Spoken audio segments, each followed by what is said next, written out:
Side is Fakir and watching on from the back is Janadi. So they race now to come towards the fence, which will be the last in the circuit time. 17 in all to be jumped. This is fence number 6, and it is Allaho who leads them along. For the NATO Flyers moving through, and they're inside. Fakir is just behind them, going to play his cards late. Janadi is last of all. The two fences which come up pretty quickly together now.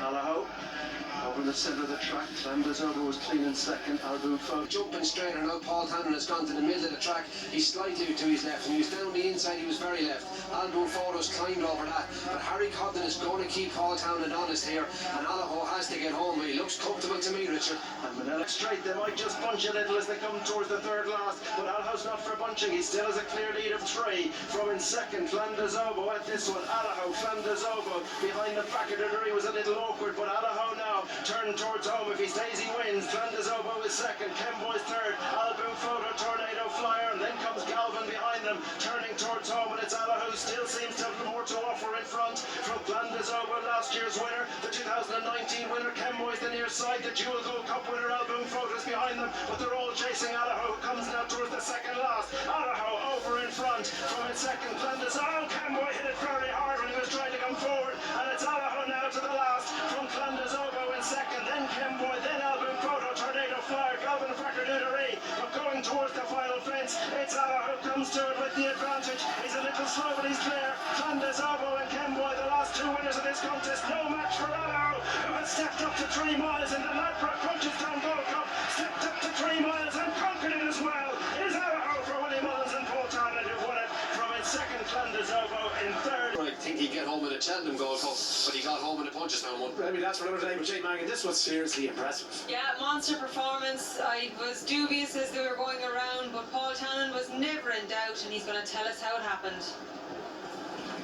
Paul, that was absolutely brilliant. Talk through it. Yeah, look, Harry kept me honest. Went a bit to his left. Didn't jump as well as he probably can, to be honest, and he's just a monster, isn't he? Oh.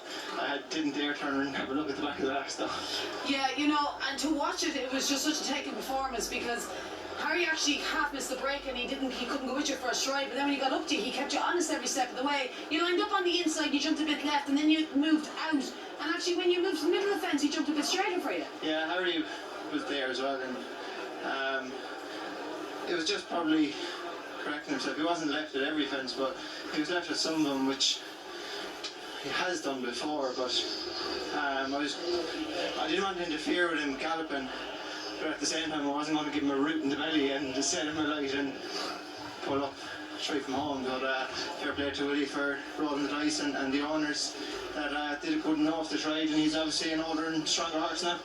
And it's a bit right. Wouldn't mind riding it there. Yeah, I mean, a fantastic horse, absolutely brilliant. Back-to-back Ryanair's, and now to do this as well. Punchestown, the money came down, and obviously well supported as well, so it's a huge amount of confidence. And then when he said, look, no doubts about getting the 3 miles as well, Jane. Yeah, look, the beauty of this is Cheveley Park own him. They own the best steeplechaser in training in Applutar. And would you believe they only have 12 horses in training National Hunt, and in the last 2 years at Cheltenham they've been leading owner.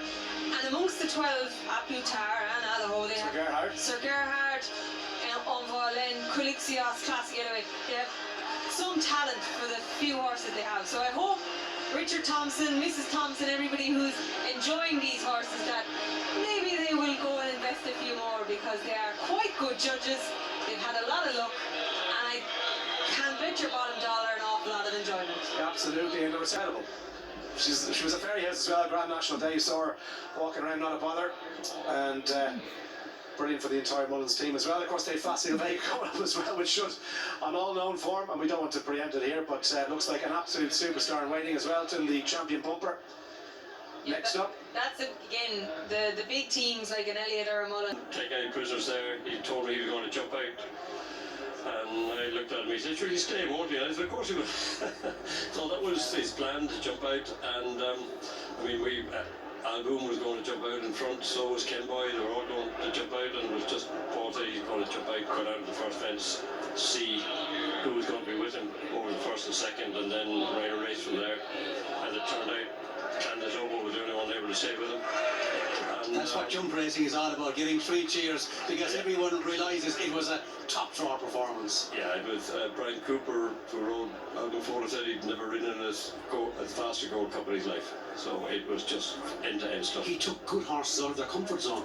Yeah, that was, it was just good to see. And he did. He just got beaten at Cheltenham as a novice over 3 miles, and that day I think he was up in front with something else taking him on. So he's a lot more mature now and able to stay, I think. You're thinking as you're talking to me, will it? I'm not. Is it King George? I don't know.